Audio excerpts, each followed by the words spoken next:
Hey, what's up, everybody? I'm here to give you guys another Movie Monday review series, and this time I'm going to be reviewing Escape Room, which obviously just recently came out earlier this year.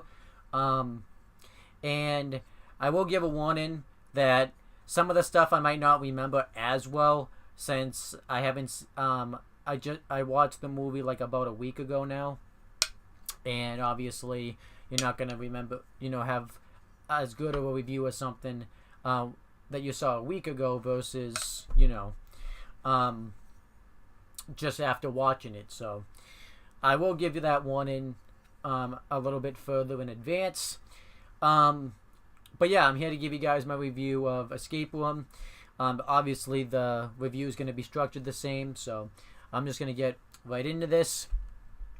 So the movie was directed by Adam Robitel. I don't know what other movies he's directed. I'm just obviously gonna look at a little bit real quick. He did do Insidious: The Last Key, which is kind of concerning now thinking about it because when I saw the trailer for that, it didn't really look that interesting. And he's acted in some films. He actually himself acts in this movie actually. But he also, he was in X-Men. He directed one of the Paranormal Activities. I don't know how good that is because I've never seen it though. And obviously the Taken of Deborah Logan, who I've never heard of that movie. So, but there's other movies and stuff. When I go through like the cast and stuff, I don't really, want to go as thoroughly about other stuff they've done because I found in the past that it makes the video very long and boring for me. So, and this is what we got internet for, so you can easily just look this stuff up. I just wanted to kind of mention key things about it, so I will kind of try to do that too, just mention key things maybe that I know that they've done. So but this movie also was produced by Neil H. Morris and Ora, it's O-R-E, sorry, O-R-I, apparently I can't read, Or-E, I don't know if that's how you say that at all, Malmo. The screenplay was, written by, Bragi F. Schutt and Mala Menick, and the story, I guess, also was written by or thought of by the same guy that did the screenplay, Bragi F. Schutt. The music was done by Brian Tyler and John Carey. The cinematography was done by Mark Spicer. It was edited by Steve Murmakoff and Murkovic, which that name sounds familiar. He might have done something else, I know, but that name does sound familiar. The production companies that produced this film are Columbia Pictures, which they've obviously done some, movies that I remember. I probably should have looked at this ahead of time, but obviously I didn't think of it. I'm just going to take a look real quick because that does sound fairly familiar. But they did a lot of films, pretty much. They've done, the 21 Jump Streets. They did That's My Boy, which isn't one of the best films, but they did do that one. And they have done some other films. You can easily just look this up, though. They did one of the Spider-Mans. They've done a lot of, PG-13 rated R type of films. That you can easily just look this stuff up yourself. And obviously, Original Film did this as well. But like I said, I'm not going to go through what they've done. This was distributed by Sony Pictures Releasing, which I think is just Sony. I don't know why they changed the name. This was released on January 4th, 2019.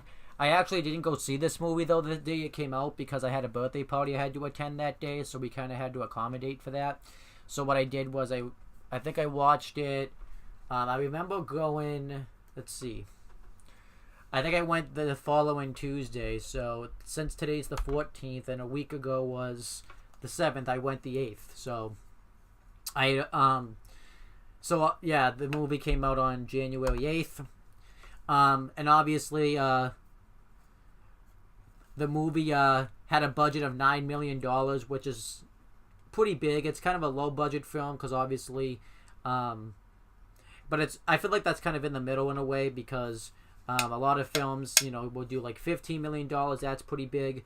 I think $9 million, that's about in the middle. It's not too big, not too small. And there really wasn't a whole lot when I was trying to look up, like, that went on into making the film.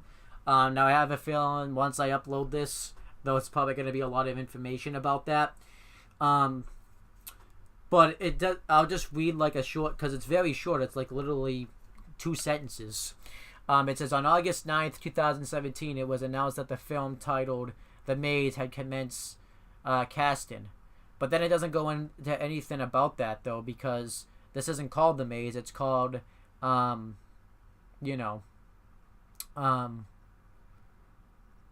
this is called Escape Room, so they must have changed the name for some reason. The Maze sounds like a movie that is already had already been made or something, so they had to change it because of copyright issues.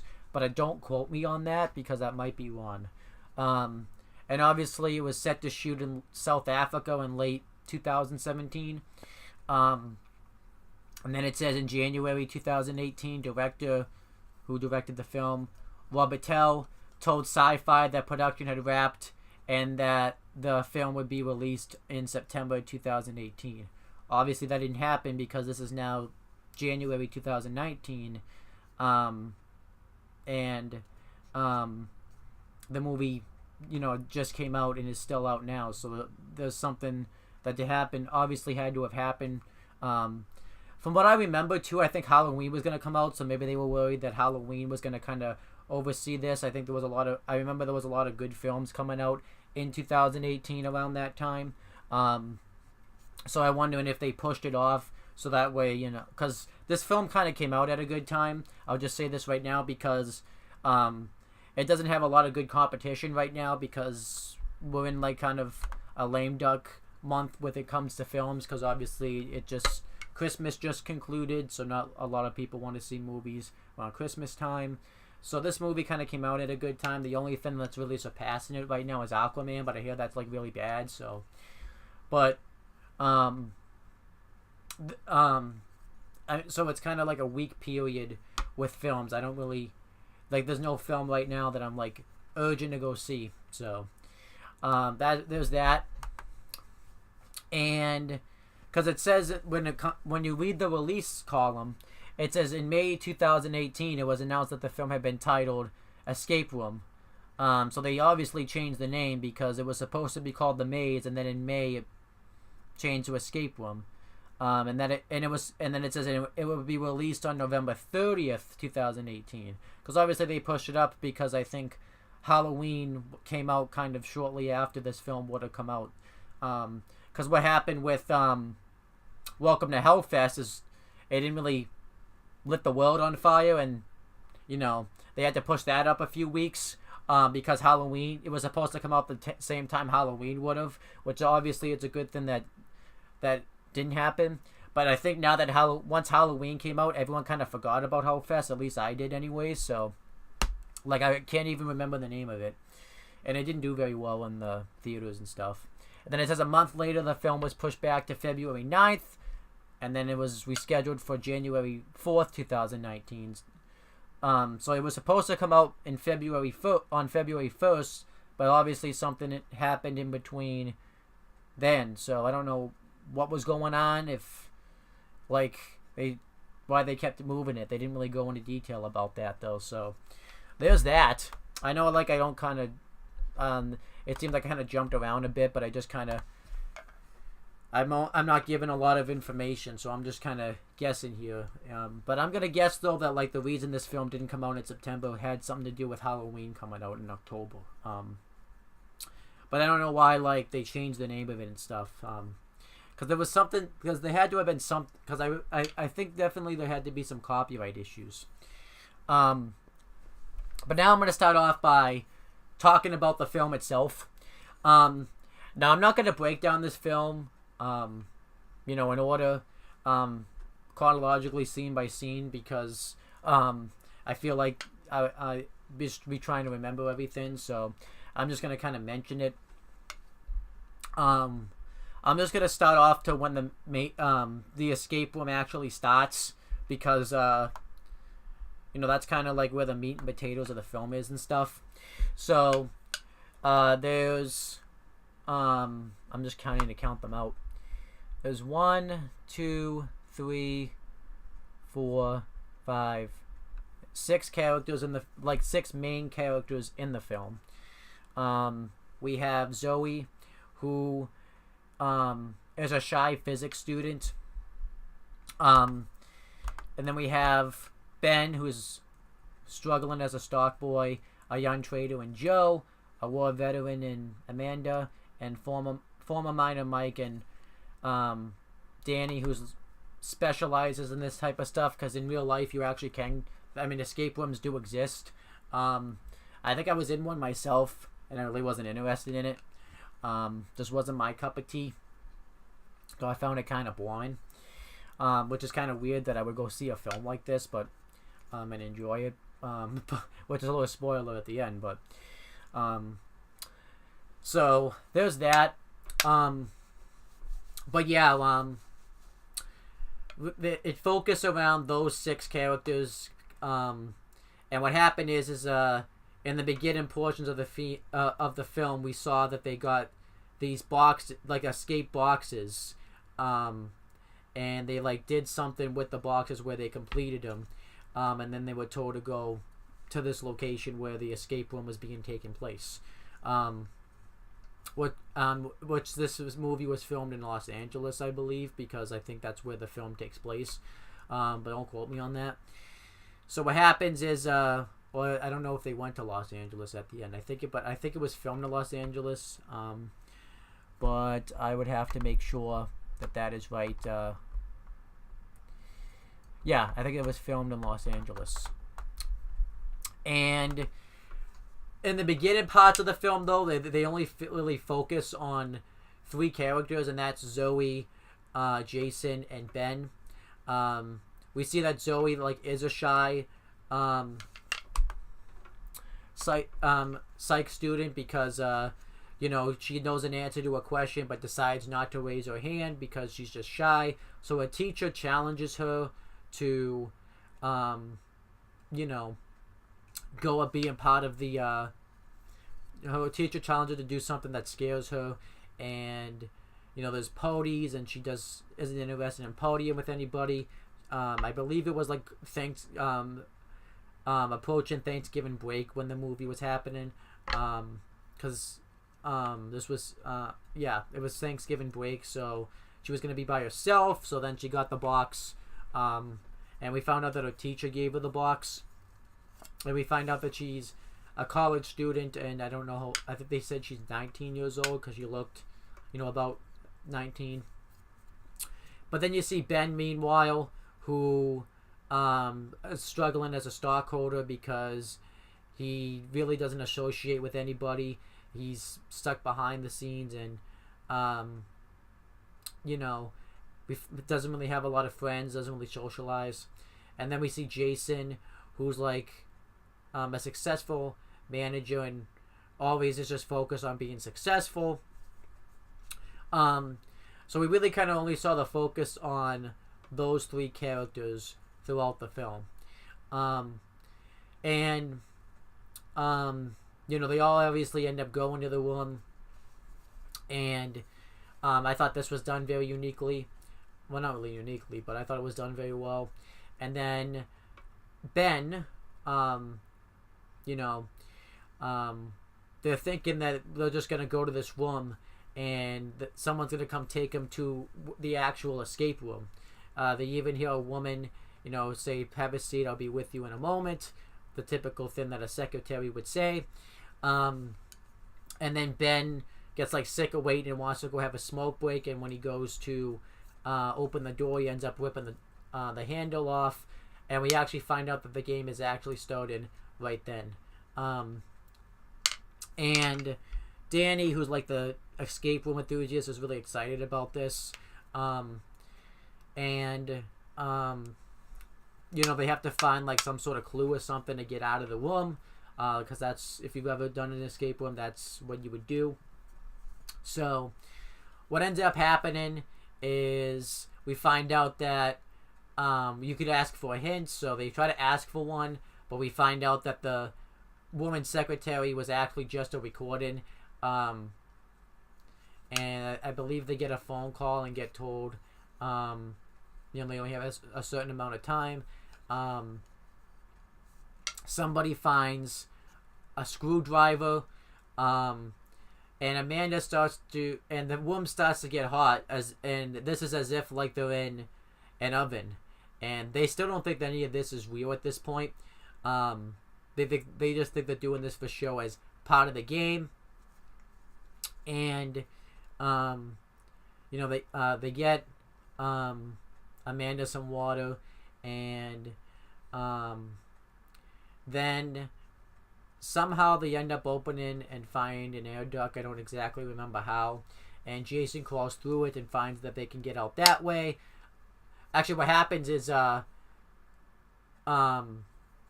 it's because Zoe, she's the one that ends up pushing the button, but they all have to be pushing the buttons at the same time, because if they don't, the thing just closes. And what ends up happening is Jason gets out, and but since each of them have to get out, they have to find a way to keep the air duct open. So what ends up happening is Zoe fills up the cups of water, and each person goes through the air duct. And at the end, though, because Zoe gave Amanda the water, they run out of like cups. So what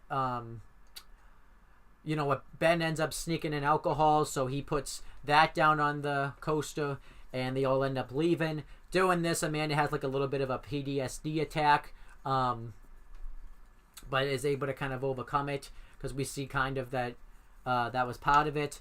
And everybody's freaked out about this, and you weren't supposed to take your phone in, but Danny ended up sneaking his phone in, and Amanda tries to call somebody, but we find out that it doesn't have any service, because it's like this building takes place in like an old abandoned building. And what ends up happening is they have to get out of another room. They have to use the door and find a code to get out, because at first everyone was just going to back out of it, but then Danny and stuff talks them into sticking around. And what ends up happening is they have to find a 7-letter name. And I think they try to use a president's name, so Zoe throws out a bunch of president's names.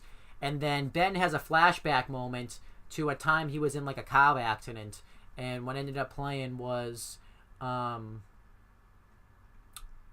Rudolph the Red-Nosed Reindeer.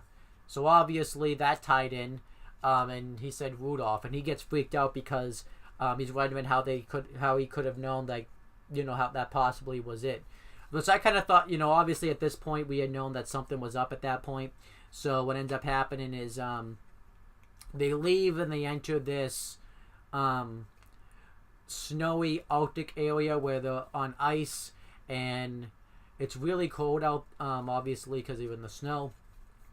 So they have to find a key to get out of there, or they'll all freeze to death. And they find that there's a box. They have a red jacket in there. Now that's going to be very symbolic later on in the film, but we can't talk about that yet because we're not at that part of the film. And what ends up happening is they find a block of ice that has a key that's frozen in there, and they have to obviously unfreeze it. So Ben throws Danny his lighter, and Danny tries to go for it, and he falls through the ice, and there was like a current going through, so they couldn't save him. And then this point they realized that this shit was fucking real. There was no joking around with this. At this point they realized that their lives literally were on the line. and obviously Ben's haunted about this. So each of them are switching off with the coat, and they don't use Ben's lighter because, when Danny grabbed it, he would fall through with it. So what ends up happening is they all hurl it up together to thaw out the ice and get the key and leave. And then they go into another room that is like a ball, pretty much, where everything's like upside down. And what ends up happening is we find out that it's like they're standing on an elevator, because the floor breaks every time they go on a new spot, and somebody calls them, and they actually play the song Downtown by I actually have to look up the performer's name. I believe it's Paulo Cox, but I have to just make sure I have that right.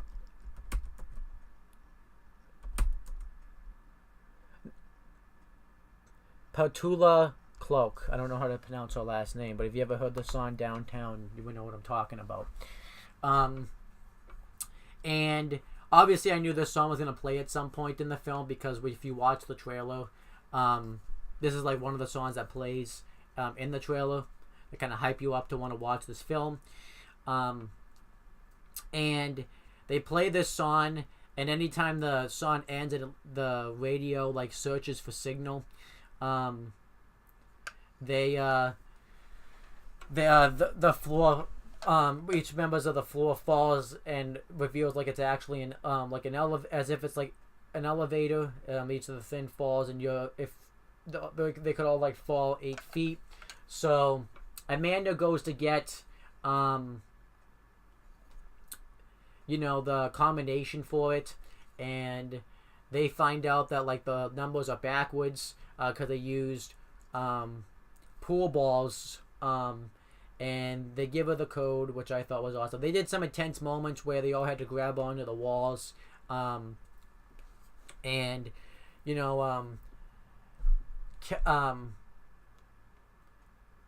Zoe falls and has like a flashback seeing her mom, and I actually thought like the floor was gonna fall then, but that's not what happened.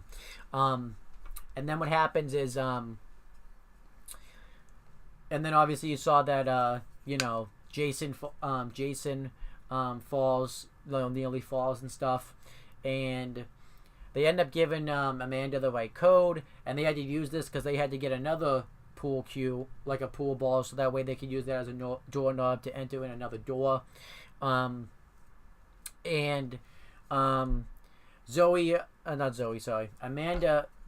throws it over to them, and is trapped because there's no more floor, because the song had caused all the floor things to fall. So Amanda's literally holding on by the phone, and it's those old style there's those old school rolling phones where you have to do this to get the numbers.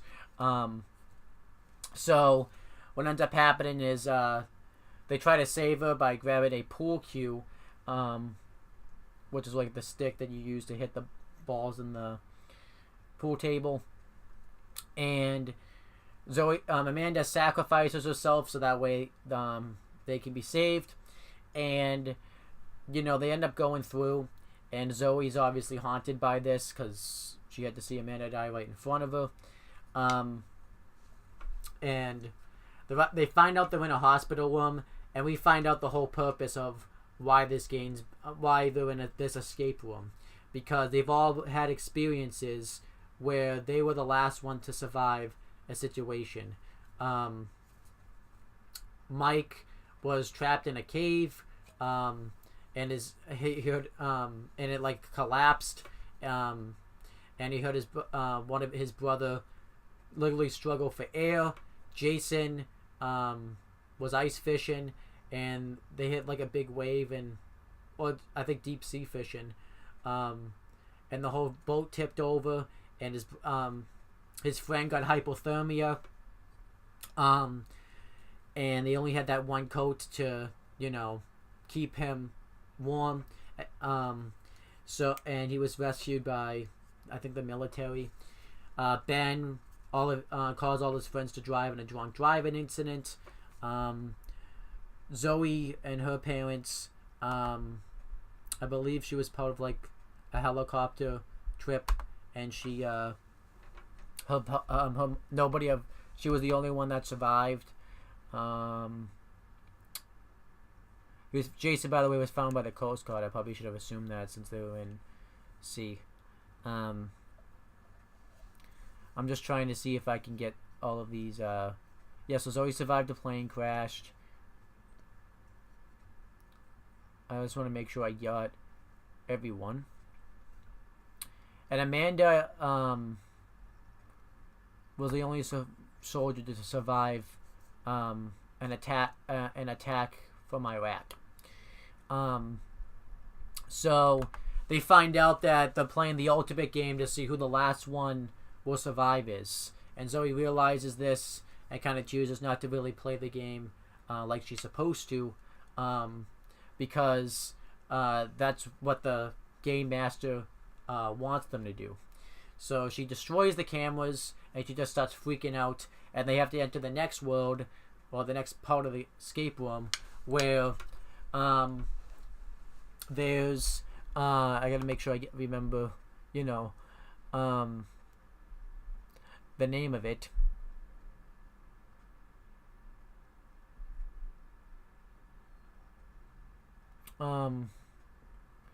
Well, they reveal that the room's going to be filled with poisonous gas. I don't exactly remember what the poisonous gas was. I was going to say that, but obviously there was a name for it. And they have to get like an appropriate heart rate, so that way the door will open. And they only have 5 minutes to do so. And that's at that point where Zoe just starts freaking out and destroying the cameras. So, Jason tries to get Mike's heart rate to be that way, but is unable to do so. He ends up killing him with a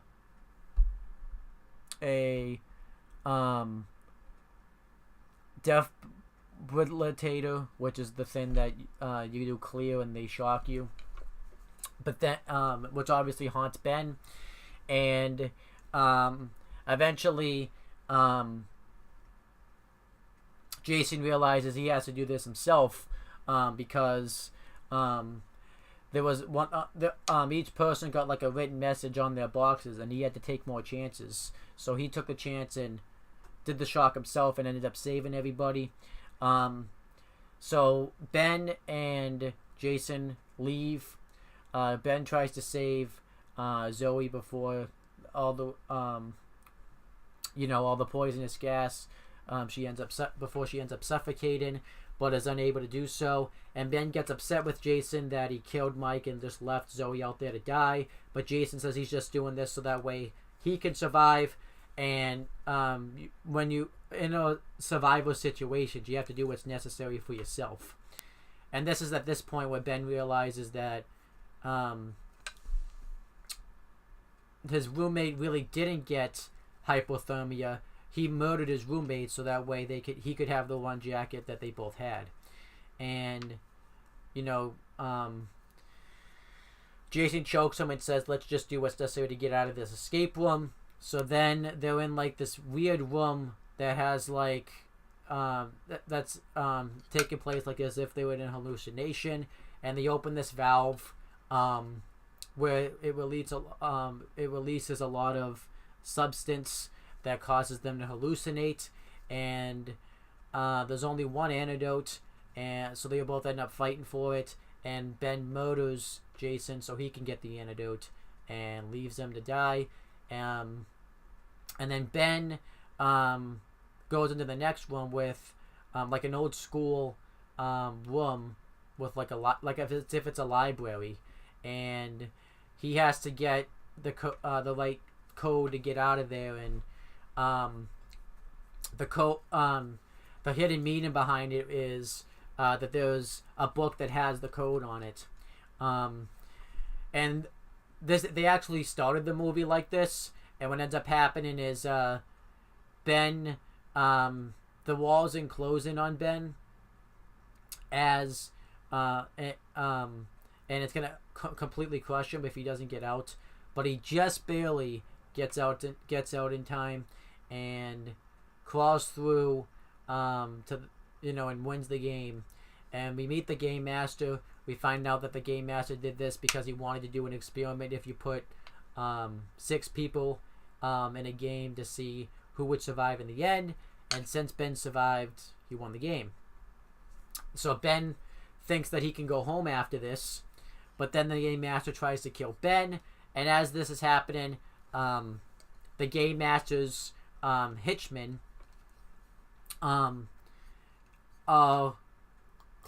cleaning up the evidence, and we find out that Zoe used an oxygen tank to survive the poisonous gas and kills a couple of them, grabs her gun, and saves Ben from being murdered. And then she ends up killing, and we find out that she put the game master into the room or into the game, so she ends up killing him. Her and Ben escape. The next day they're in the hospital, and the FBI agents are asking Zoe a ton of questions about this. And when they go to the scene of the crime, they find out that all the evidence has been destroyed, and written on the wall is revealed, "No one escapes," revealing that nobody's going to be able to escape this room. That they have no way to escape this escape room game.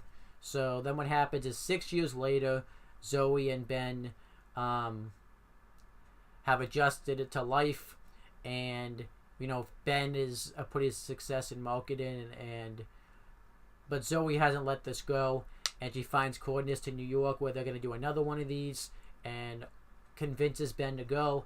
And then at the end of the film, they're in another escape room where they have to get the codes to get into the airplane and prevent the plane from crashing. But we find out that this is just a simulation, and the new game owner, or the game master, is actually one step ahead of Zoe and Ben, and that was the end of the film. So I actually like the ending. It seems like they're going to set up a sequel. With obviously this with the way they ended the film. So I thought that was interesting, considering the fact that they didn't really know how well this movie was going to do, which maybe is probably why they didn't do it around Halloween, like the time Halloween came out, because this movie probably wouldn't have gotten a sequel if it had came out the same time Halloween did. So there's that. But that's the end of the film. Now I'll give you what my thoughts were on the film. I thought it was a good film. I actually enjoyed it. I didn't think it was like an all-time classic or anything, but I actually enjoyed it. I definitely started to enjoy it a little bit more when they got to the hospital. I thought, everything prior to that was pretty standard stuff that I was expecting to see from this film, where they keep trying to escape each room. I think they could have definitely done a little bit more with it than they did. While some of the stuff was creative and stuff, I think they could have kind of utilized the escape rooms a little bit more. One thing I didn't like about the film was it started the film with Ben trying to get out of that room at the end. I thought that kind of killed the suspense. Because you knew Ben, anytime Ben was in a position where he could have died, you knew that he wasn't going to die because it lacked suspense, because they did that at the end. I definitely think they could have shown the Game Master maybe a little bit more. This movie obviously has a lot of similarities to Saw, and because I like the Saw series so much, I think everything that I saw here I've seen done better in Saw. And this is just kind of a PG-13 version of it. I think if this had been done in Saw, they probably would have done it better. Just my opinion. Maybe it's an unpopular opinion, but that's just my take on that. I did like that they set up a sequel. So that kind of makes me look forward to that a little bit. I kind of questioning what they're gonna do in the next escape room. And I thought the characters were pretty interesting. I thought Jason was interesting. I liked Mike. I liked Ben. I thought Amanda was pretty good. I really wasn't a fan of Zoe that much, though. I thought she was kind of like a bland main character. I liked Ben definitely more than I liked Zoe. And that kind of was concerning because Zoe was a little bit more the main character than Ben was. So maybe that's kind of like what kind of turned me off the movie a little bit. Was that the cast could have been a little bit more interesting. I think if we had had a better cast, I think the film would have been a little bit better. So that's that. I did like the end, like how they destroyed all the evidence and stuff. And like I said, maybe if I was a little bit more of an escape room person, I would have liked this film maybe a little more because I had done one before, really didn't like it all that much. So there's that. But that's my thoughts on the film. If I had to give this film a grading from F to A, I would give it a B-. I thought it was a good quality film, but I don't think I would go see this film again. I definitely will watch the sequel because I'm kind of intrigued to watch the sequel. After watching the end of this one, I probably will watching this film again. Obviously once the sequel gets announced, which I imagine will be in another year or so. But that's pretty much the end of my portion of the review. So like I said, this movie gets a B-. And as for how it did in the box office, it did fairly well. It's still out, so obviously that can change. It can only go up. I don't think it's going to go down. But at the moment, it has a box office total of $34.9 million.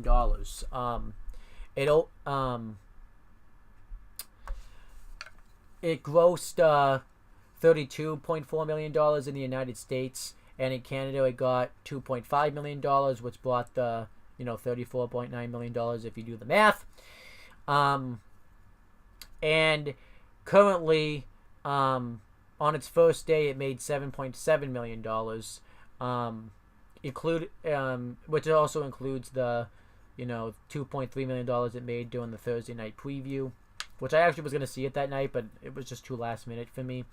And it obviously it surpassed expectations, it says, and right now it's finishing second behind Aquaman. I think everyone probably expected that Aquaman would be at number one since that's a big comic book character movie and stuff, and a lot of the hardcore fans want to watch Aquaman. So, yeah.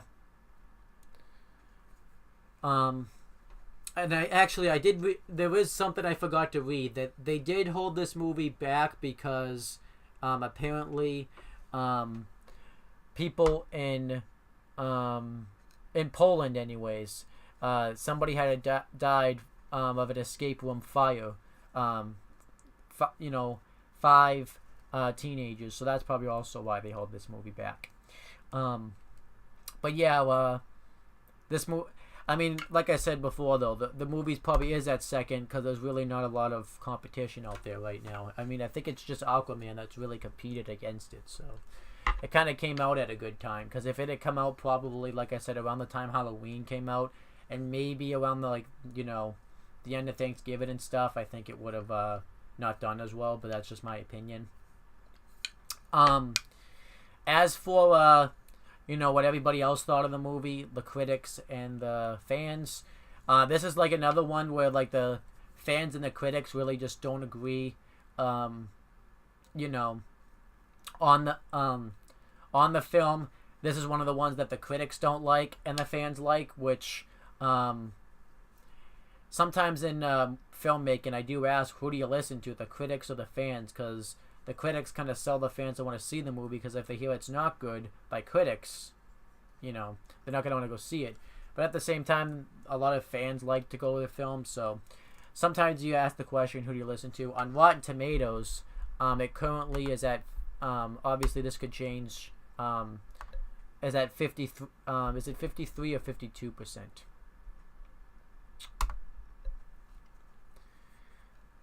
It currently stands at 53%, but like I said, that's could be subject to change.